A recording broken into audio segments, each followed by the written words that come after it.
Alberto, un gusto saludarte, muy buenos días. ¿Qué tal? ¿Cómo están? Un gusto estar en contacto. Bueno, El bien, gusto es nuestro. como siempre, Alberto. Gracias. Te escuchamos atentamente. Bueno, digo, me parece, pude escuchar la nota, la busqué y la escuché. El Fernández Galeano es un tipo de una enorme seriedad. Incluso en una radio de Montevideo, de excelentes días, compartimos. Tenemos una columna cada uno y es un amigo de años. Un individuo de muchísima solvencia, ¿no? De muchísima solvencia. Digo, yo creo que todo esto tiene a la luz de lo que uno ha venido viendo desde el exterior, porque, a ver, cuando las cosas son universales y se han desarrollado más en otras partes, intentar inventar el agua tibia no solo es una pérdida de tiempo, sino que no hay derecho, ¿verdad? Entonces, si uno ve lo que ha pasado en Francia, en Italia, en Estados Unidos, en Alemania, pero en fin, España, por no hablar, y ve qué ha pasado y qué está pasando y que la segunda ola y lo que está pasando ahora, Madrid anuncia que va a hacerle test a todos los madrileños antes de fin de año, ¿no? A ver, Uruguay acaba de disponer sabiamente, el Ministro de Salud Pública, ya ahora no hay que tener un combo de factores que indiquen la necesidad o conveniencia de un test, antes había que tener varios síntomas juntos o en contacto con alguien. Y ahora, como es lógico, y yo, a mi modesta opinión, debíamos haberlo hecho antes, pero bueno, más vale tarde que nunca, se va a hacer con cualquier síntoma aislado, ya sea tener tos, ya sea tener resfrío, ya sea hacer el test. En España no se empiezan a hacer en la farmacia los test para poder hacer este sistema. Yo creo que el tema de ayer y lo de la nota del periódico y todo lo demás forma parte de algo que creo que ustedes y yo hablamos muchísimo antes que todo esto, y que es el riesgo de la estigmatización por la vía de la simplificación, ¿de verdad? Es decir, primero porque no es cierto que una epidemia sea regulable cuando rompe determinados cauces. Es como pretender reencauzar el agua después de que se rompe una represa. Es una petición de principios. Segundo, el tema de Rivera, por supuesto, tuvo un enorme impacto cuando recién surgió, y todo el mundo dijo, por aquí se nos viene la inundación, se rompió el dique. Claro, hay un tema muy importante, si yo no entendí mal, no había controles del lado brasilero hacia Santana del Livramento, es decir que ahí hay una falla de la negociación internacional profunda que no estableció un círculo en el sentido de, no de impedimento, como ahora Brasil dispone un cierre de fronteras por lo que leí hoy, no una clausura, sino un mecanismo de doble contralor, que parecía bastante sencillo, que inicialmente creo que se había logrado. Pero a lo que voy es que cuando el virus se transforma en comunitario, ayer me comuniqué con mi amigo de vuelta, estos amigos que tengo lejos, y los tipos sostienen que después que el virus se transforma en comunitario, o sea que está en el ambiente, está entre la gente circulando, llevar un tanteador es meramente estadístico y sobre todo porque lo primero que se tiene que parar es lo que se llama el crecimiento exponencial, es decir, que en lugar de que uno contagie a uno o dos, no termine uno contagiando 4 o 5. Claro. Hay otro tema que parece muy simple, acá toda la apuesta epidemiológica en el mundo es lo que se llama la trazabilidad. Por un lado las medidas de protección personal y colectiva, prohibir determinadas reuniones, exigir determinados requisitos, por un lado.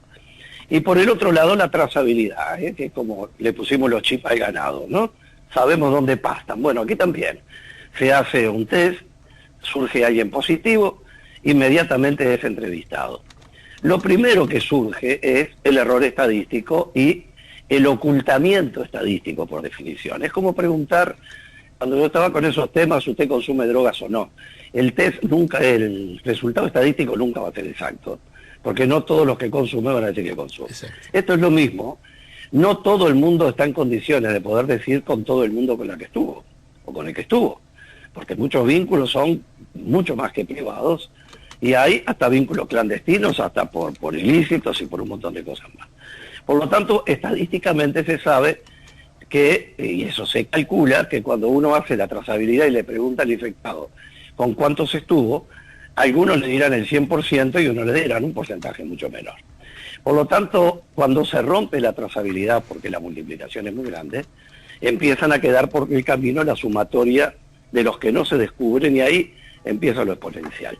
Mi primera conclusión sobre la de ayer y sobre el artículo y sobre el título del País, que tampoco creo que vale la pena, porque lo que es peligroso que medios de circulación nacional digan cosas tan fuertes sin tener un sustento importante. Pero lo que creo que me parece muy importante en esto es que no podemos estar con este sistema del tanteador, porque los tanteadores se pueden volar en una dirección o en otra, y ahí vamos a correr el riesgo de estar haciendo cálculos especulativos.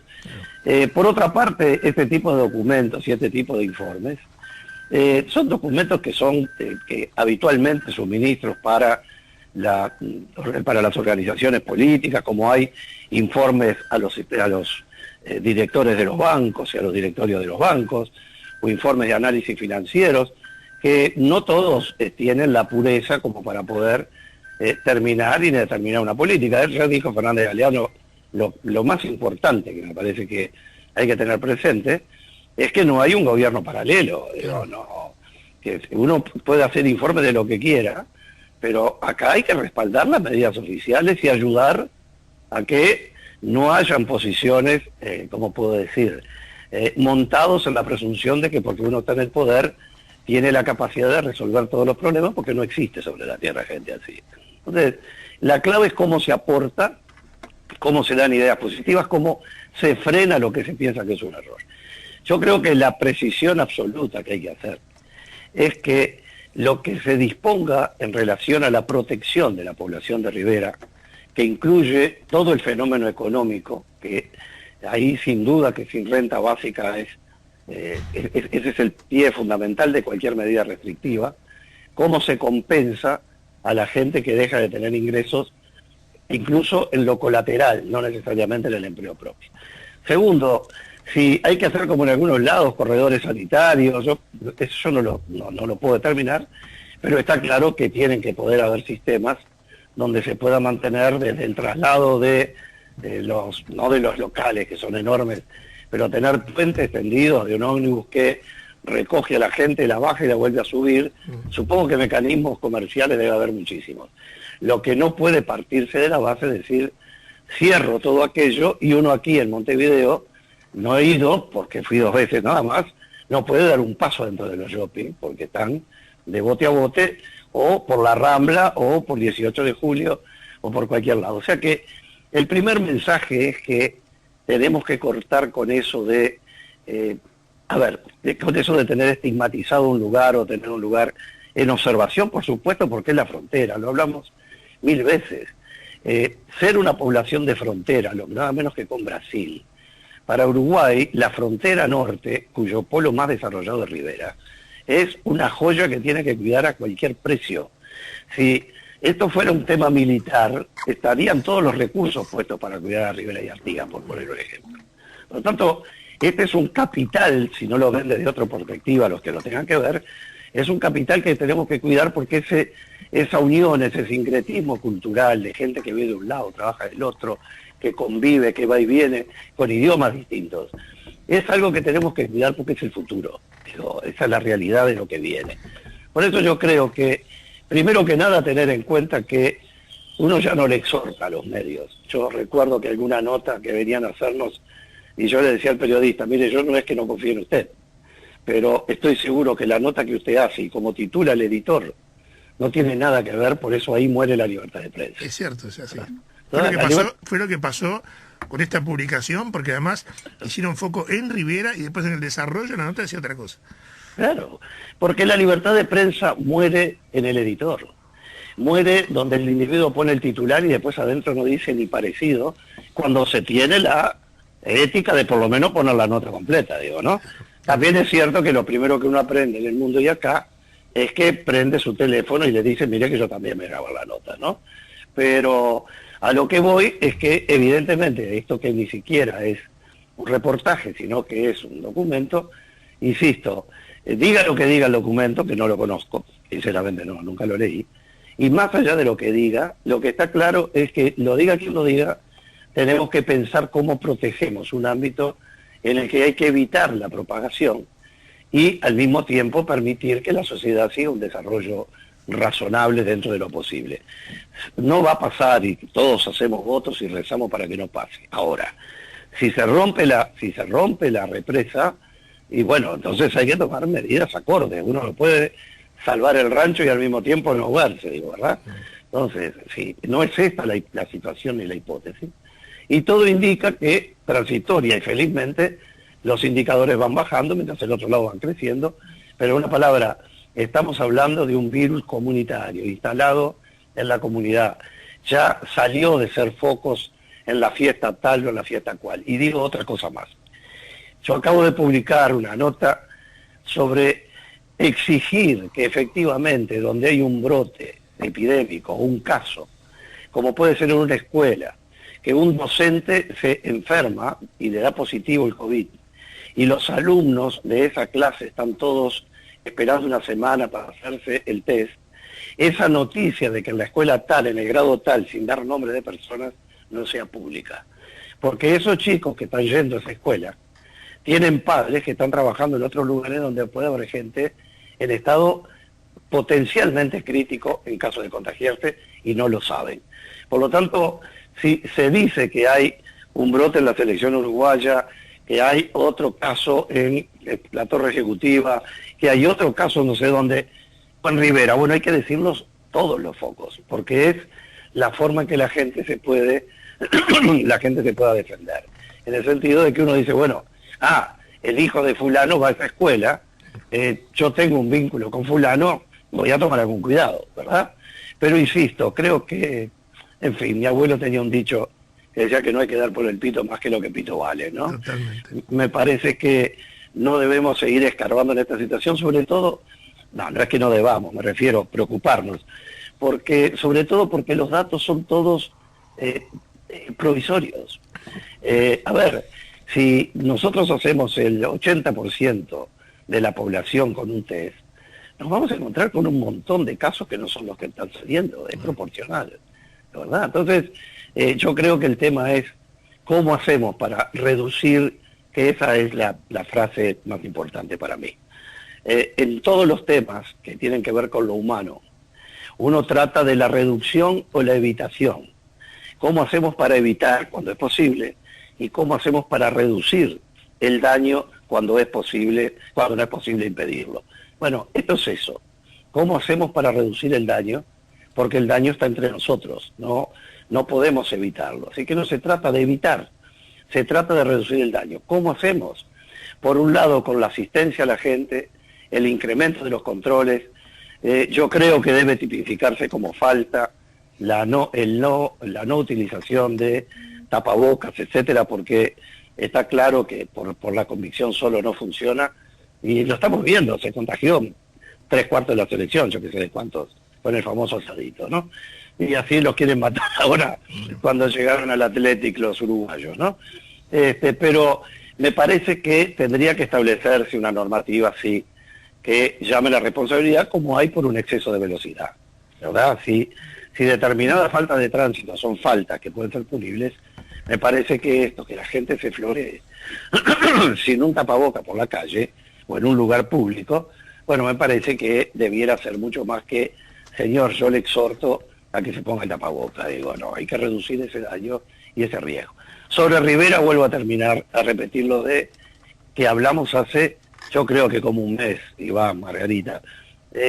No dejemos y no permitamos que nadie establezca un lugar de donde el país obtiene siempre tanto, como el lugar que ahora perjudica tanto, sobre todo cuando el resto del país, y sobre todo en la capital, con dolor uno lo dice, la gente no asume y las autoridades no han encontrado el punto de afinar la comunicación suficiente para todo este tema. Un dato importante, todo indica que el Estado Mayor de la Policía en Montevideo habría dispuesto que no se actúe como se actuó, por ejemplo, en la Plaza Sedeñi, que van los policías y luego va una fuerza de choque, sino que se exhortaría por megáfono, sonido amplificado, a disolver la reunión tan cercana o establecer medidas de cuidado, y en caso de no acatamiento, comunicación con el fiscal de turno para que disponga, como corresponde, qué medidas adoptar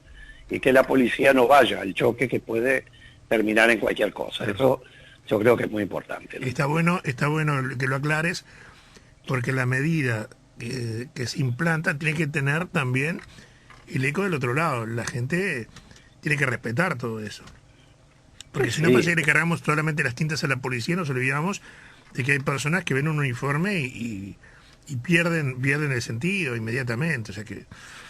O sea, la libertad hoy tiene ciertas restricciones por lo que estamos viviendo.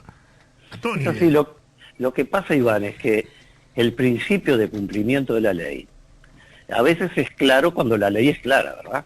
Ahora, si el tema es que yo los exhorto a que no se reúnan, y cuando se reúnen y vengo y los exhorto, no me hacen caso, y tengo que poner una fuerza de choque, bueno, empieza a no haber claridad en dónde empieza y dónde termina la fuerza de la ley. Porque en la medida que no me hacen caso a la exhortación, automáticamente estoy cometiendo un desacato porque no escucho la exhortación que me hace la policía, pero no es un mandato. Por eso yo creo que es muy sabia la medida de que sea justamente el fiscal el que dispone hasta qué límite se llega o a partir de qué momento se actúa con coercividad, es decir, con el ejercicio de la fuerza para el cumplimiento de lo que disponga la justicia. Pero vuelvo al caso, me parece que el tema es muy preocupante, en Europa realmente están en estado de pavor porque además ha caído muchísima gente de la salud. El otro dato tremendo, que creo que ya lo hablamos, pero no está mal repetirlo, dicen que en el área oncológica, el promedio de Organización Mundial de la Salud es que las consultas han bajado solo en oncología un 38% en algunas partes respecto al año pasado. Lo que quiere decir que la detección temprana la estamos perdiendo en enormes porcentajes, donde está en juego la curación o no, ¿verdad?